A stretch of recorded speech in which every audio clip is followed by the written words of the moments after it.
bonsoir tout le monde. On m'entend là? J'ai l'impression que... Il marche le micro? Ouais, ok. Alors, ce soir, je vais vous parler de Peertube et Whisper. Donc, pour vous donner un petit peu de contexte, donc déjà, ce ne sera pas du tout une présentation technique. Je vais juste faire un retour d'expérience d'ajout d'une fonctionnalité dans Peertube. Donc, j'ai fait ce projet-là quand je travaillais à France Université Numérique. C'est une plateforme en ligne de cours ouvert à tout le monde, dont la principale ressource pédagogique, c'est la vidéo. Et avec la vidéo, il y a un problème qui est lié à l'accessibilité. C'est un des supports qui est le moins accessible sur Internet. Une des solutions, c'est de faire des transcriptions de ces vidéos. Donc, tout ce qui est prononcé dans la vidéo est écrit avec un timestamp, etc. Et faire cette transcription-là, ça coûte énormément cher. On a collaboré énormément avec France TV. Bon, France Université Numérique, c'est un service public. France TV, c'est un service public, donc on avait un accord entre nous. Mais pour vous donner une ordre d'idée, avec France TV, 1 heure de vidéo transcrit, on est aux alentours de 1 000 euros.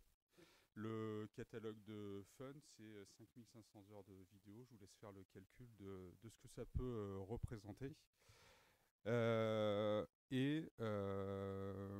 y a une modification qu'on a fait il y a 2 ans de ça à peu près chez Fun.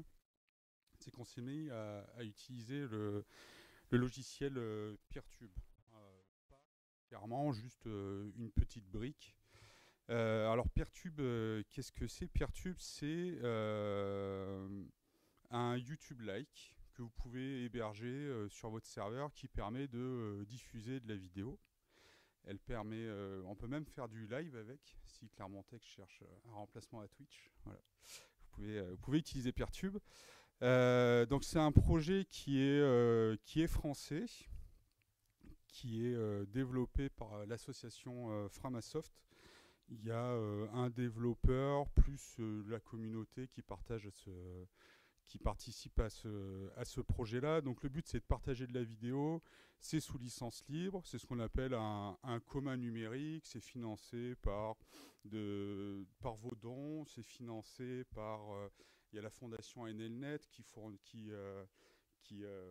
finance ce projet. France Université Numérique, on a participé au financement du projet aussi. C'est décentralisé, donc on est très dans l'actualité. Ça utilise ActivityPub comme Mastodon, il me semble. Donc c'est un peu sur le même modèle. Le but, c'est d'avoir plein d'instances et c'est possible de les fédérer. Et pour sauvegarder pour pas utiliser trop de bandes passantes du serveur et donc avoir des trop gros serveurs, ça va utiliser du peer-to-peer en utilisant la techno WebRTC. Donc moi je commence à regarder une vidéo, si vous aussi vous regardez la même vidéo, on va s'échanger les chunks de la vidéo et non pas requêter le serveur pour récupérer la vidéo. Si vous êtes tout seul à regarder la vidéo, vous requêtez le serveur.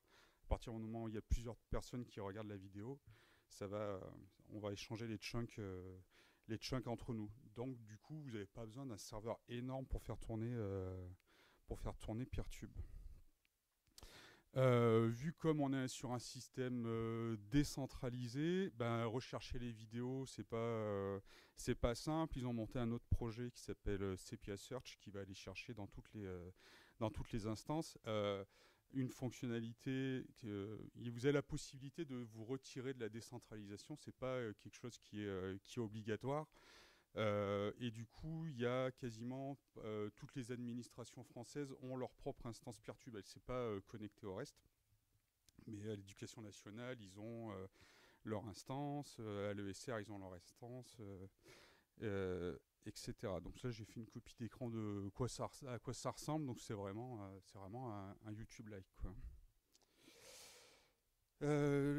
la deuxième partie de cette présentation, c'est à propos du speech-to-text. Donc, comment on fait pour passer de l'audio à avoir du texte. Donc, speech-to-text, c'est le process de conversion d'un contenu oral en texte écrit. Donc, c'est quelque chose qui n'est pas récent du tout.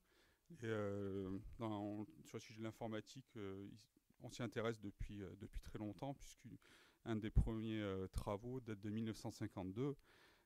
C'est dans les labos de Bell, on était capable de reconnaître les chiffres prononcés de 0 à 10, bien sûr en anglais, et après on voit l'évolution là, à travers le temps, avec une grosse accélération à partir des années 2000.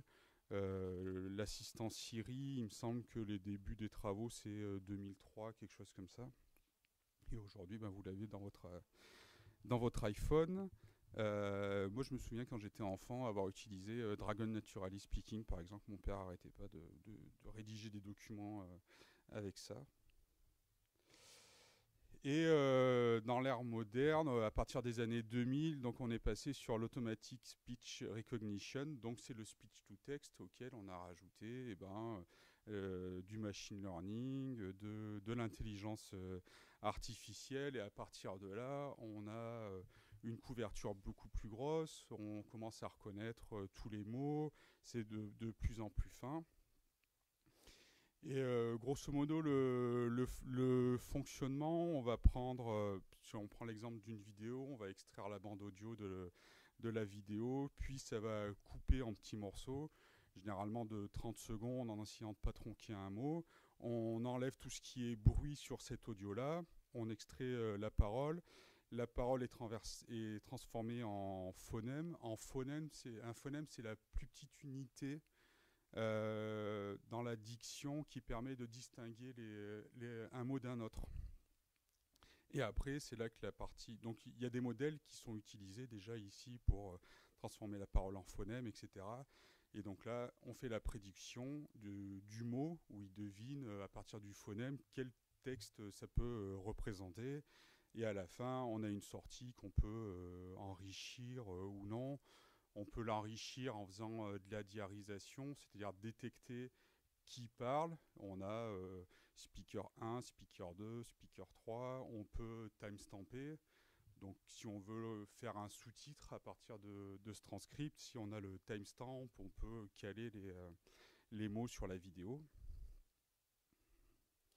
Dans les cas d'usage, donc nous dans notre cas c'était pour l'accessibilité, j'ai cité les assistants. On a été consulté aussi dans le cadre d'un projet de sauvegarde de langue régionale. Donc on travaillait avec France TV.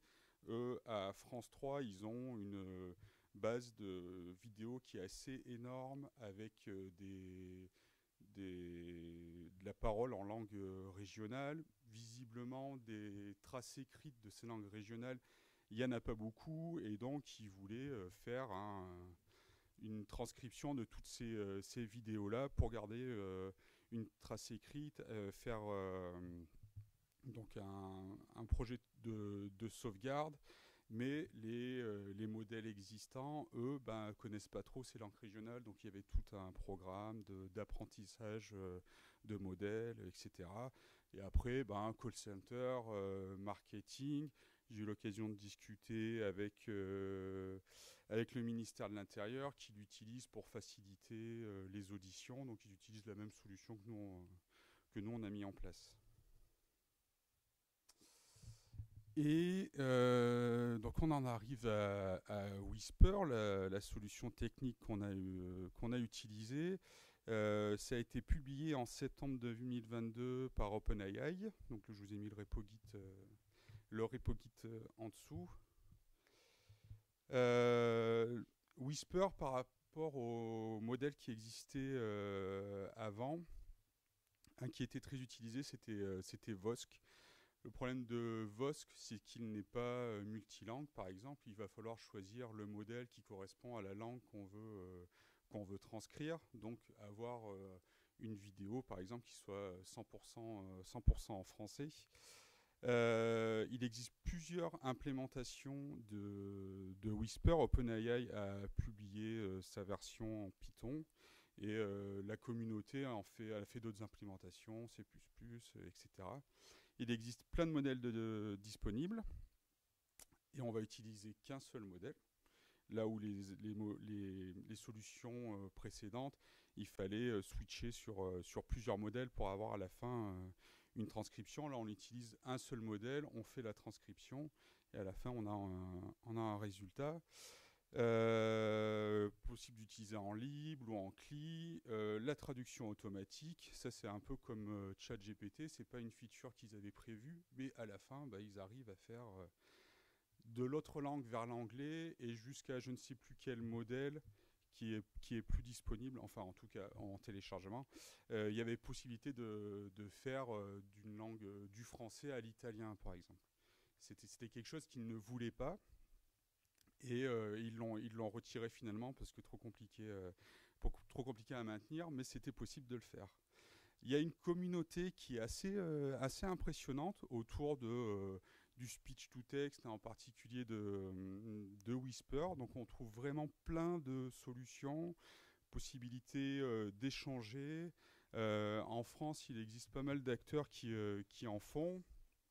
Il y a des sociétés telles que Gladia, par exemple, où ils ont amélioré Whisper. Ils ont une solution qui est très intéressante, qui est propriétaire, mais qui est quand même assez intéressante et avec qui on peut échanger avec l'équipe, quoi. Et plusieurs projets connexes, donc j'ai parlé de la diarisation. Ça, c'est une fonctionnalité qui n'existe pas dans Whisper, mais la communauté la rajoute. Voice Activity Detector, c'est affiner la façon dont on détecte la voix, trouver plus vite la langue parlée et avoir des résultats qui sont plus pertinents. Alors dans les implémentations qui existent, donc la version originale Whisper publiée par OpenAI, c'est que du Python, possibilité de l'utiliser soit en lib, soit en CLI. Une très vite qui est arrivée, c'est Whisper CPP, qui est très puissant et qui est assez compliqué à utiliser. Ne serait-ce que pour l'installer, vous allez sur leur GitHub et vous suivez l'installation, c'est assez hard. Mais un des avantages, et c'est valable aussi pour Faster Whisper, la communauté, ce qu'elle a essayé de faire, c'est faire tourner Whisper de manière agréable, avec des bons résultats sur CPU. Et ça, j'y reviendrai par la suite. Il faut un peu de patience, mais on a quelque chose, une IA qui fonctionne bien, et pas uniquement sur CPU, pardon, qui fonctionne très bien sur CPU. Excellent aussi sur GPU, bien sûr. Et Faster Whisper, où là, ils ont utilisé un modèle d'inférence qui s'appelle CTranslate 2, aussi, qui est du C++. Et avec une excellente communauté et plein de projets connexes à Faster Whisper. Et on a fait le choix d'utiliser Faster Whisper pour sa facilité d'utilisation. Une fois que vous l'avez installé, à peu près tous sont interchangeables. Ils sont basés sur l'API de Whisper. Et vous pouvez changer une implémentation par une autre. Et Whisper CPP, Faster Whisper rajoute des options. Donc on peut faire dans un sens, mais pas dans l'autre si vous utilisez ces options-là. Donc comme je l'ai dit, ils ont plein de modèles disponibles. C'est la taille du modèle qui varie. Je vous ai mis, donc là, c'est les ressources en RAM nécessaires pour chaque modèle avec Whisper, avec l'implémentation de base de Whisper. Jusqu'à la version large, vous ne partez pas en production, vous n'avez pas des résultats qui sont intéressants, mais pour faire des tests, ne serait-ce que pour l'essayer sur sa machine rapidement, un modèle Tiny, ça peut être intéressant. Le turbo, c'est une évolution du modèle large V3 qui est plus performant en termes de ressources. Vous avez exactement les mêmes résultats, mais beaucoup plus performant. Et nous, on s'est arrêté sur le large V2, parce qu'entre le large V2 et le large V3, ils ont perdu en qualité au niveau de la langue française. C'est le large V2, on a d'excellents résultats de la transcription, de l'accuracy de la transcription, quoi. Le large V3, c'est vraiment pas bon. Tous les projets français avec qui j'ai discuté utilisent aussi le Large V2. Donc si vous voulez partir en prod avec Whisper, partez avec du Large V2. Malheureusement, vous n'aurez pas les améliorations du modèle turbo. On attendait tous un peu le modèle turbo comme le Messi, mais au final, on s'assoit dessus. Les autres implémentations vont utiliser ces mêmes modèles-là. Vous n'avez pas besoin d'en chercher un autre. Sur Faster Whisper, ils en ont raffiné quelques-uns pour... si vous faites que de l'anglais, ils ont un modèle 100% anglais qui est super performant. Mais donc du coup, nous, ça ne nous intéresse pas. Et sur Faster Whisper et Whisper CPP, au niveau de la conso, vous allez diviser par 2 à peu près les prérequis de Whisper. Donc ça devient intéressant. Et la rencontre entre Peertube et Whisper, il y a 2 ou 3 ans de ça, Peertube, toutes les tâches chronophages, ils les ont sortis dans ce qu'ils appellent un runner, donc c'est un système de queuing, basiquement. Et ils ont rajouté cette fonctionnalité dans le runner, et nous, il s'avère que cette partie, le runner, on l'utilise chez Fun, à la base pour faire du transcoding des vidéos. Le transcoding, c'est passé grosso modo d'un MP4 à un format compatible pour le web. Vous pouvez choisir l'implémentation de Whisper que vous souhaitez. Par défaut, il propose Whisper et Faster Whisper. Si vous ne demandez rien, c'est Faster Whisper qui sera installé. Au niveau du modèle, pareil, si vous ne demandez rien, c'est le Large V2 qui va démarrer. Vous n'avez pas de config à faire. Si vous installez un Peertube, vous avez nativement la fonctionnalité de transcription, et c'était quelque chose qu'on visait. Parce que comme je l'ai dit, le Peertube est utilisé dans beaucoup d'administrations françaises, c'est un financement public français, et c'est une fonctionnalité qu'on voulait qui soit disponible directement out of the box pour toutes les administrations. On a réalisé des benchmarks pour savoir sur quelle version on partait. Vous retrouverez tout sur le repo de Peertube dans un package qui s'appelle Transcription DevTools. On a monitoré la RAM utilisée, le CPU, le GPU. Les deux abréviations là, c'est le word error rate et caractère error rate. C'est là-dessus qu'on va se baser pour déterminer si la performance du modèle.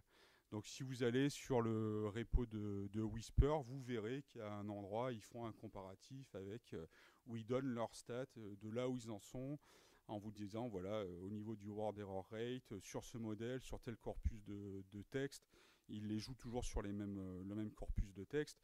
On est à 10% d'erreur, 5% d'erreur, 15% d'erreur, etc. Et pour mener tous ces benchmarks, on a utilisé une lib qui s'appelle JWare, qui est développée par Jitsi.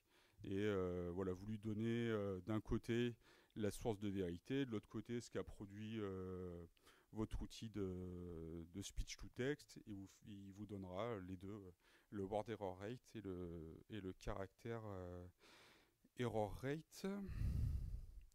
Et donc peu de temps après la disponibilité de cette feature dans Peertube, je tombais par hasard sur je sais pas comment on dit, sur Mastodon.